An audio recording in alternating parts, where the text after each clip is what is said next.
Hello everyone, I'm George. Today, let's talk about how to do your autobiography in English for college.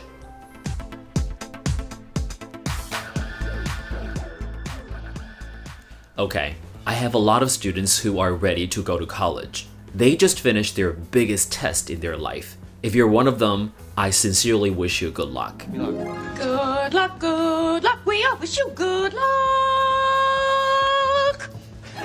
Yeah, whatever. So maybe you're now ready to prepare for your portfolio, including a lot of your report cards from senior high school or certificates that you get to prove your abilities. And there's one thing that my students are preparing right now. That would be the English autobiography. It is not required by a lot of departments, but it's always nice if you can include something in English into your portfolio. You know, you can impress professors when they see a whole page of English. So today we're just going to tell you how to make English autobiography. And there are some things you really have to pay attention to. I'm not going to tell you step by step how to do it. There are just some tips that you have to know. And I have prepared 3 tips that you really have to listen to if you are preparing for your autobiography. Here we go. Number 1, leave your family alone. I know a lot of times when people ask you to do your autobiography, you're gonna talk all about your family members, like how many brothers or sisters you have, or what your brothers or sisters are doing right now, or your parents' jobs. It could fill up the space for that A4 page you're preparing. But don't you think it is too much to just always mention your family members? My suggestion is, your family members are crucial to your life. We get it. Everybody's family members probably play a very important part in their life. However, if your family members' jobs or what they're currently doing has nothing to do with what you are right now or the department that you're trying to get into, then just leave them alone. You don't have to mention all of them. The point is, why are you writing something that nobody wants to read, or after they read it, they think is a waste of time? The professors are more interested in you, not your family members, unless your family members are super rich or super prominent in society. No, that is still cheating. Don't do that. So when you're doing your autobiography, try to leave your family members alone. Don't always mention them. You can probably talk about how many members you have in your family, but don't give us any details that is not required. And let's move on to number 2. Don't trace back too much.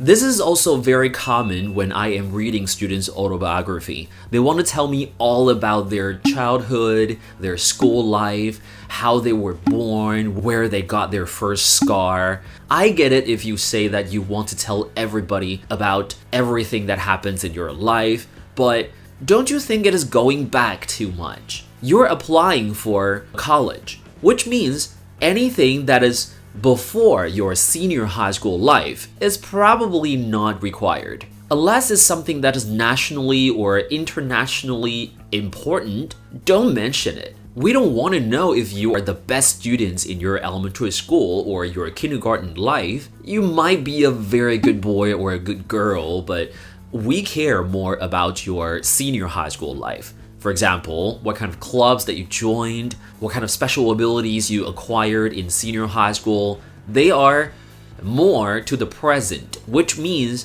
they are the things that you should mention. Don't dwell on the past too much. Don't trace back too much. And let's move on to number 3.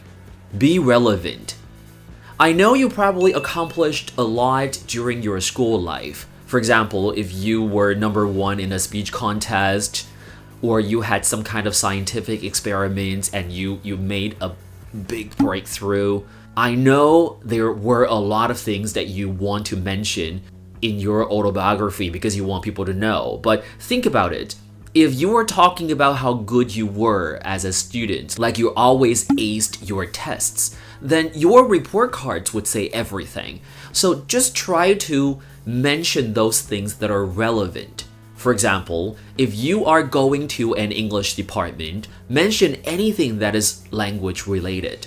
Don't talk about your math competition or your science experiments. They're not relevant. It is always recommended that for your English autobiography, you have to make sure that everything fits into an A4 size page. So that is why we have to make sure that whatever you write down is necessary. You might have a really colorful senior high school life. You might have won hundreds of prizes during those years. But those things that are worth mentioning should be the ones that are relevant to whichever department that you are applying for. So notice that unless it's gonna amaze people, you don't have to mention them. You want people to look at that simple piece of paper and know as much as possible about you.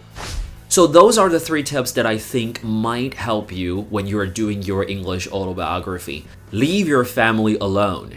Don't trace back too much. Be relevant. Of course, maybe in your Chinese autobiography, you have to do the same thing.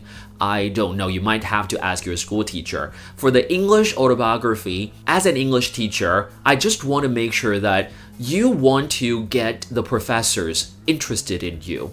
So keep it short and make sure that everything in your autobiography can catch their eye.